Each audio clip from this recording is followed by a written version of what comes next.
Hello and welcome to the Cage Review in the week after UFC Kansas City, UFC Fight Night, or UFC on Fox 24 should I say, where a question as old as the UFC itself really has been posed yet again. Just who is the greatest of all time? Because there is a real contender now, and he has been for some time to be honest, but after his victory on Saturday night, Demetrious Mighty Mouse Johnson, the flyweight champion of the world, now on 10 defences of his title, tied Anderson Silva's long-standing record for title defences. You've got to say Demetrious Johnson has really thrown his hat into the ring in terms of the greatest MMA fighter of all time. There's plenty of discussion points on it. There's a lot of things to go at.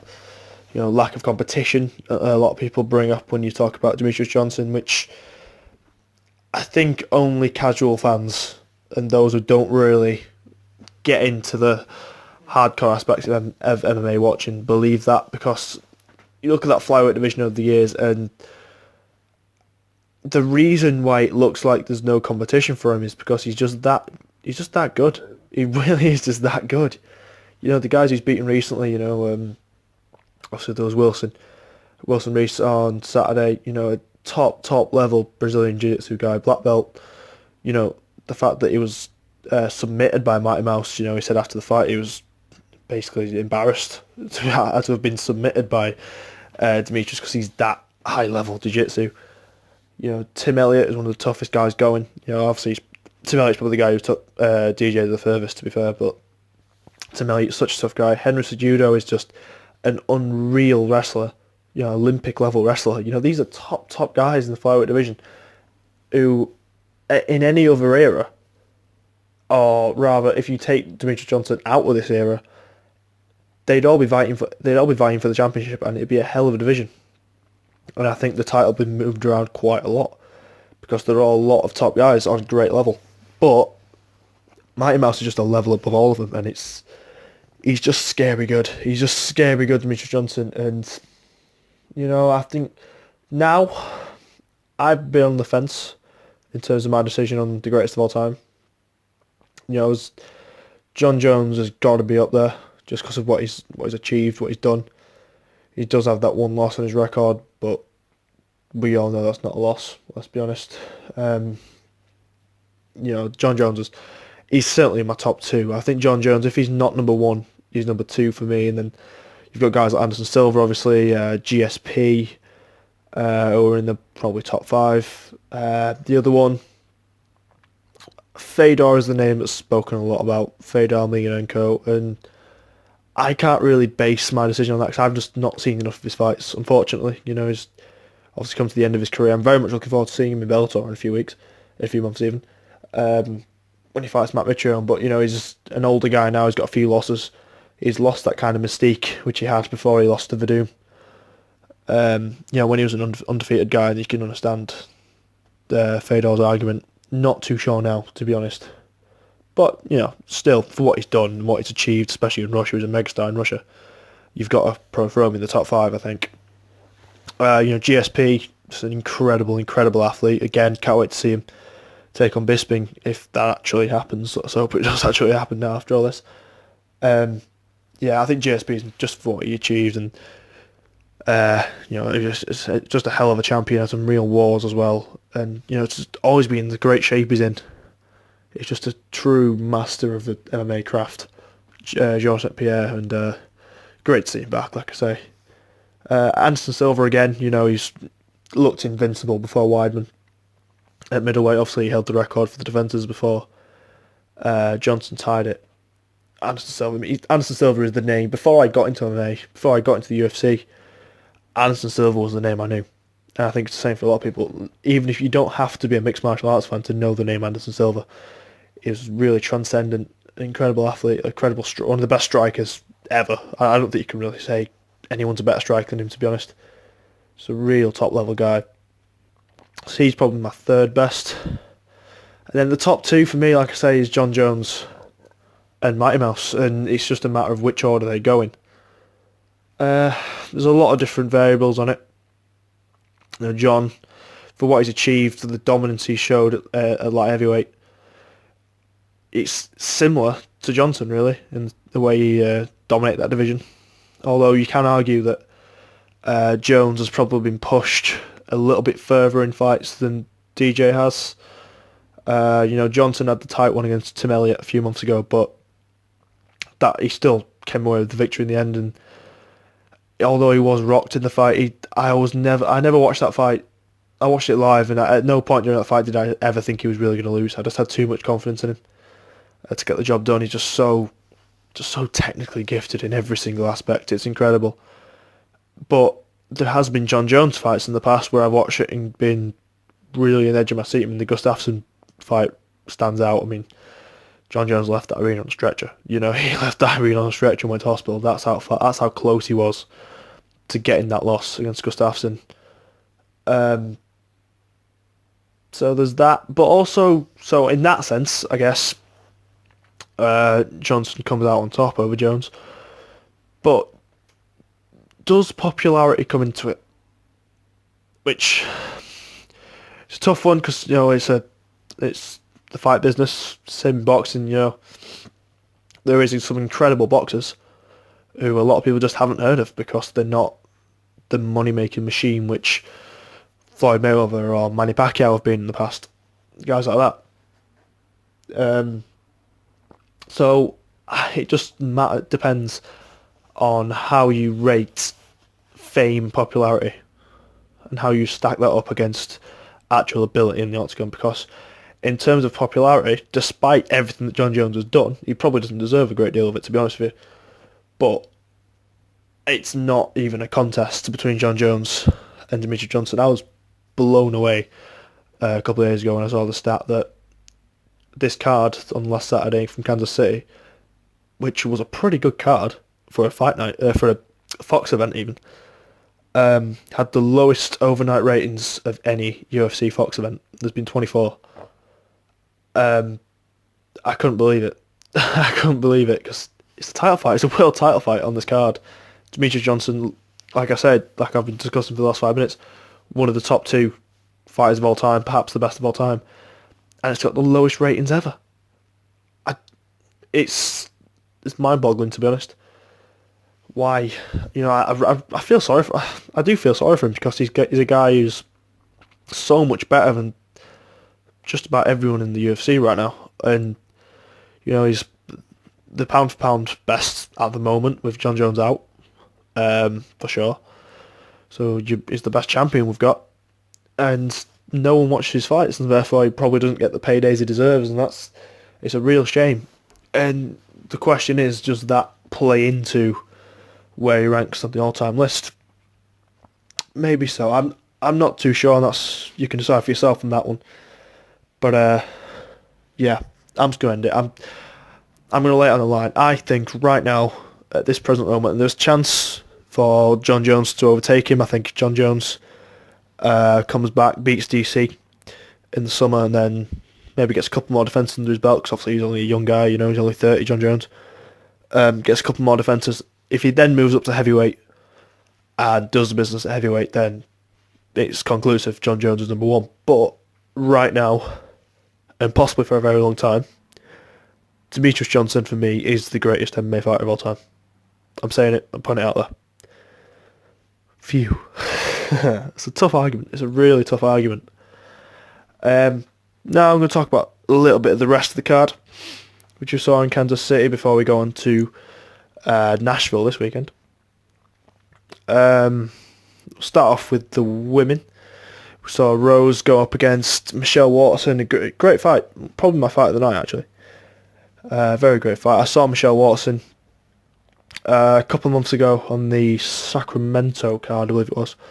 Yeah, it was Uriah Faber's last event, which is why I watched it live, despite it being 3 a.m. here in the UK. Michelle Waterson was very, very good on that day. I believe she got a stoppage in it was either the first or the second round, I forget. And she really put the brakes on the Paige Van Zandt hype train that night. We've not really seen much of Van Zandt since.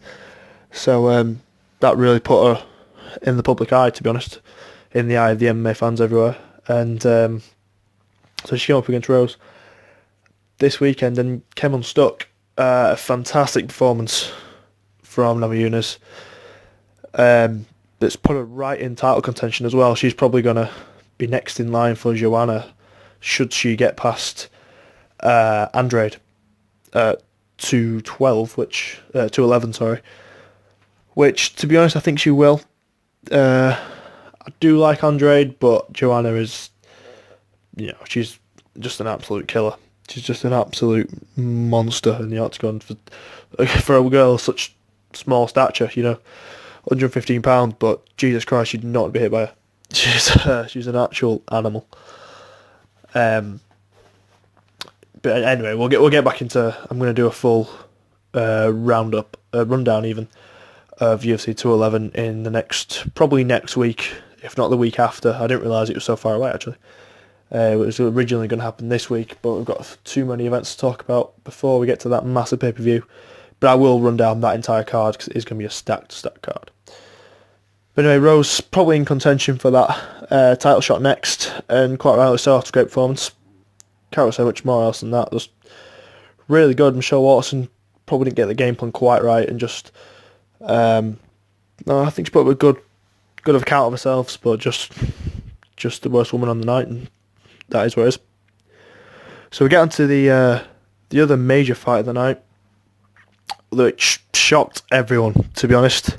I can't say I predicted it. Don't think anyone predicted it. It was so surreal. On the Friday night, Jacare Souza puts out on Instagram that he's just got his 8-fight deal from the UFC. Yippee, the guy's number 3 in the world. Probably very unlucky not to have a title shot in the past. News of a new 8-fight deal. When no rumours he could have gone to Bellator or elsewhere, but no, he's got his deal. Dana White's paid him. Got his deal. Everything's looking up. Then he goes to Kansas City and gets absolutely annihilated by Robert Whittaker. What a crazy sport. What a crazy, crazy sport MMA is. I don't think anyone could have really predicted what happened.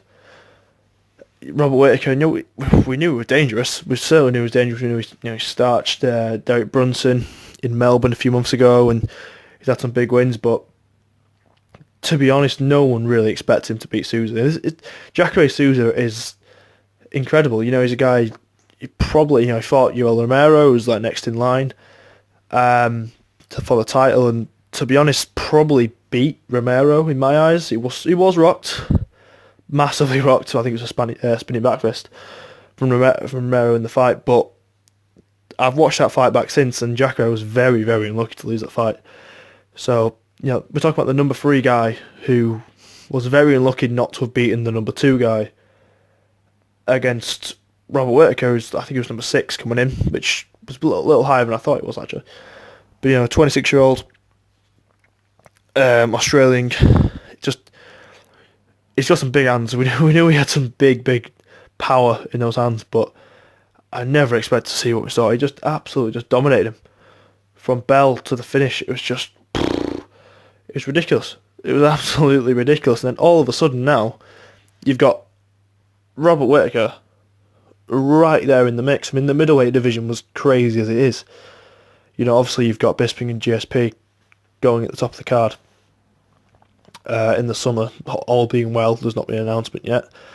Getting a little bit too close to comfort there, but hopefully that's going to go through. Bisping and GSP will fight for the title. As I say, you've got Romero lying in wait at number 2. You had Souza. Then you've got Chris Weidman and Mousasi, which who really knows what's going on after that? After that fight last week, a rematch is possible. Personally, I wouldn't have a rematch between those two guys. I think Mousasi did enough to win, but controversy aside, I do believe Mousasi did enough to win that fight. So I would not like to see a rematch, but I understand why they would do it.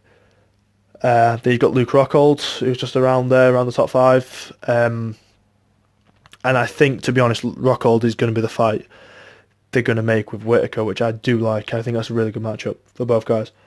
Really fun one for the fans. I think there's talk that Rockhold's called him out for 213 in Anaheim. I don't know if that's completely legit, but yeah, I'd like to see that. I'd very much like to see that. But it's just great to see. It just gets you pumped. You got this middleweight division. The only thing that's kind of been a slight issue in the middleweight division is, despite all these big names fighting out at the top, which is great, quite a few of them are getting on a little bit. Got the champion Bisping is late 30s. Jacare's not young. Neither is Romero. He's in his late 30s. And then suddenly you've got this guy Whitaker, Robert Whitaker, come through, 26 years of age.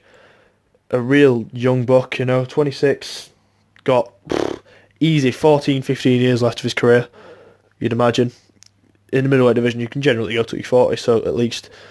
So, he's really at the beginning of his career, to be honest. And he's going to be right in the top 5 now. And he's got a real chance, and suddenly all the hype is with this Australian kid, and good luck to him. And, who's to say he's not going to be the next world champ after all this? And you would never believe me if I'd have told you that last week. What a crazy, crazy sport, mate. So now I'm just going to talk a little bit about this Saturday coming in Nashville, the next Fight Night card, which sees really, how do I put it, strange main event. We'll see Cub Swanson, a real veteran of the Octagon. Love to see him main event in the card. Really happy for Cub Swanson. Last time out, he fought against the Korean kid who I completely forgot his name, in probably the fight of the year. That was at UFC 206. His name will come back to me. It will come back to me. Regardless, Cub Swanson last time out, 206, had probably the fight of the year, an absolute bloodbath. It was fantastic and just a phenomenal fight. So yeah, I'd love to see Cub in a big main event of a Fight Night. Love to see that. He's a real gatekeeper, I think, for that heavyweight division. He's kind of sitting around the top 5. If you're going to be a big guy, if you're going to be one of the top guys, if you're going to be competing with Holloway and Aldo and all those guys at the top, you've got to get past Cub Swanson. And that's fair enough. I think I'm perfectly happy with Swanson at this stage of his career for him to be a gatekeeper for 145-pound division. The problem is going up against Artem Lobov. Correct me if I'm wrong, but I don't think Artem Lobov is even ranked. I don't think he's in the top 15. Or if he is, he might be 15th or 14th. It just smells a bit fishy to me, If Lobov comes in and wins, then fair enough, he'll pay his dues, blah, blah, blah. But I don't know how he can be in a position to be headlining the card. I know we're not talking about a pay-per-view or a massive fight night, international fight week or anything like that. But even so, I don't understand how a guy so far down the rankings can be headlining the card. It's quite obvious to anyone who knows anything about Artem Lobov why he's there. It just so happens that one of his best friends is Mr. Conor McGregor, which certainly helps in the UFC, I imagine. But it just smells a little bit fishy to me. I'm not really sure.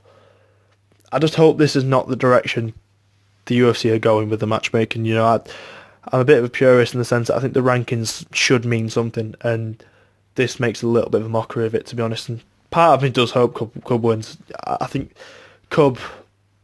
if Cub gets a big, decisive victory, knocks him out in 30 seconds, or something like that, that will not be the worst thing in the world, I don't think, because I think it might be a bit of a wake-up call to WME that they can't do this. They can't just put an unranked guy in there with someone from the top 5 and sell it as a main event, as a legitimate main event. It doesn't make sense. It just really doesn't make sense. People were saying, I think Cub said himself this week that Lobov would not even be in the UFC if he was not involved with Conor McGregor, which might be a little bit harsh, but I've seen Lobov fight and he's nothing, he's not a world beater. He's still a young guy and he's still got plenty of opportunity to grow and become a lot better, don't get me wrong.